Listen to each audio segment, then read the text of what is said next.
What's up, people? Welcome back to the channel. So in today's video, I'll share with you what to consider before you decide to refinance your loan. So I'll tell you things to look out for when you're in that process of refinancing your loan. So I did a video recently where I shared the process of refinancing, and in today's video I'll show you things that you should actually pay attention to as you go through that process of refinancing. So let's jump right into it. So the first thing you should look out for when you are in that process of refinancing is the interest rate. I know you already know it's all about interest rates, but pay attention to the interest rate. You've shopped around and you've seen different options, so you need to think about which of these options offer you the lowest interest rate possible. So that's one thing you need to think about when you're thinking of like interest rates and refinancing.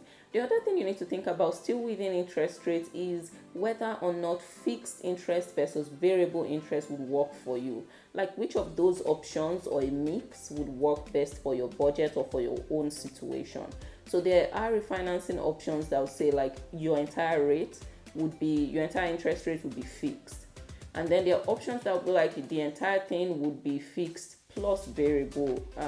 There'll be a fixed portion of your interest rate plus a variable portion, right? So you need to think about that. Like, do I want to refinance and lock in a rate that's just a fixed interest rate, or do I want to go that route of like having an interest rate that is partly fixed and partly variable?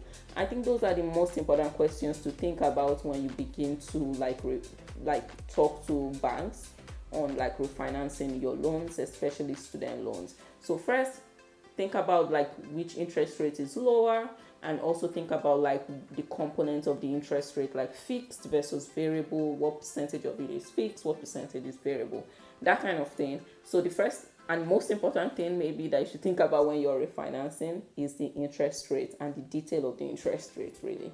So another thing you should consider is the term of the loan. So now maybe your initial loans you had, the term was like 30 years for you to pay back.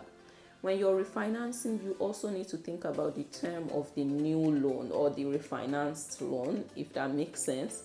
And you should try, I can give you financial advice. You guys already know my journey to paying back, but if you explore getting a shorter term loan, you're likely going to get like lower rates, but you still need to make sure that because when you get shorter term loans, your interest rates could be lower, but you could end up paying every month. What you end up paying every month may be higher. You just need to make sure that you can actually pay up, the minimum balance every month. So if you can, you should explore getting a shorter term loan, if possible, where possible. But if you can't, it's fine to keep it at the term that you currently have. But just know that shorter term loans may be good for you if you're like aiming for like pay quickly, lower rates, that kind of thing. So pay attention to the term of the loan. That determines how much you pay every month. So as you're reading through the refinancing documents and stuff like that, just pay attention to like the loan term, like how many years do you have to pay it all off, basically. The other thing I would say you should pay attention to would be like co-signer options. I know international students sometimes just don't have people that can co-sign their loans, but as you spend more time in these countries and you have friends that are citizens that trust you, or you have family members now and stuff like that can actually co-sign your refinancing. Even though at the time you took the loans, you did not have a co-signer, but now maybe life has changed and you have someone that can co-sign your loans, you should explore it, because if you have a co-signer, you can get lower rates even for refinancing. So those are things you should also like pay attention to, like what are the options if I had a co-signer, what are the options if I don't have. So when you're having those conversations with like the banks and the financial institutions and stuff like that, loan providers, you should ask all those questions so you make sure you making an informed decision, if that makes sense. Yeah. The other thing you should pay close attention to are the fees. you need to think, you need to read the fine print, you need to know what the fees are really saying. And if you don't understand anything, you need to contact like their representative, whoever that person is that is working with you in this entire process. You need to contact them and ask questions. Read the fine print of those fees, because there could be some hidden fees you didn't know about. Refinancing isn't free, there are fees, but make sure you understand and you're ready for the fees they are quoting. And if you don't understand anything, no stupid questions when it comes to your money, okay? So ask them questions and make sure you have the clarity you need. But fees are so important, because you may think you're saving, like, wow, my interest rate all of a sudden will be 2% lower. But really, when you think about the fees and the hidden fees and the charges that you didn't even know about, like, it may end up not being such a great deal. So you want to make sure you really find, the tiny print of those fees, and, ask the necessary questions if you're not clear about anything. So the next thing you should pay attention to is the loan amount. So different loan options, different banks may have caps. They may say they're unable to refinance more than $50,000. And if you have a 100K loan, you need to make sure that you know, or you understand, you understand, like, or you are fine with the cap that they have.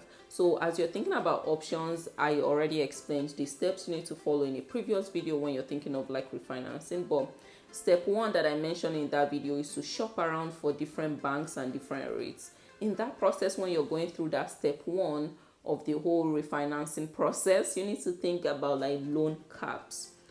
I have 100K in student loans, for instance. Like, what options are out there for me? Some banks will say we can only refinance up to $50,000. Just think about like how that will work, if you're fine with that, if that is even a possibility for you. Those are things to think about and to pay attention to as you like shop around for like banks and interest rates. Another thing you should pay attention to are perks. I kind of mentioned this at the beginning or in that last video, I don't remember, but perks are things you should pay attention to. Like, when you're reading through the loan agreements and stuff like that, are there any other benefits to refinancing with that bank? Like, are there discounts? Like, if you set up automatic payments, are there other fee reductions you can qualify for? If your credit score really improves, are there options? Just those kind of like extra tiny things. You should really read through those and make sure you understand them, because they could really add up. If you're getting discounts every month or every 2 weeks that you're paying off your loans, they could add up. So really ask them, what are other perks? Like, if they don't mention it on their site or on the documents they've provided you, you should ask them, what are other perks that you guys have that I can take advantage of as I think about like refinancing? So that is one other thing that you should really pay attention to, because different banks offer different things, and for your own specific situation, you need to know what kind of perks would be really valuable to you and which banks offer those. So that's another thing you need to think about. So guys, I hope today's video was helpful. If you've enjoyed this refinancing loans, I think this is the second one, give this video a thumbs up and let me know in the comment section as well. It's so important to me that I know like what you guys are finding helpful. So let me know in the comment section if you found today's video helpful. Tell me something nice and also give this video a thumbs up, okay? And don't forget to subscribe, because I'll share more videos that I think you'll find really helpful, and that will educate you on like options that are out there for you as you think about like your journey, schooling abroad, having loans and stuff like that. So make sure you subscribe to the channel and ask any questions you have about refinancing in the comments right now, okay? Go ask all your questions. I'll come there and we can have a whole conversation. So thank you guys for watching today's video. I will see you in the next video.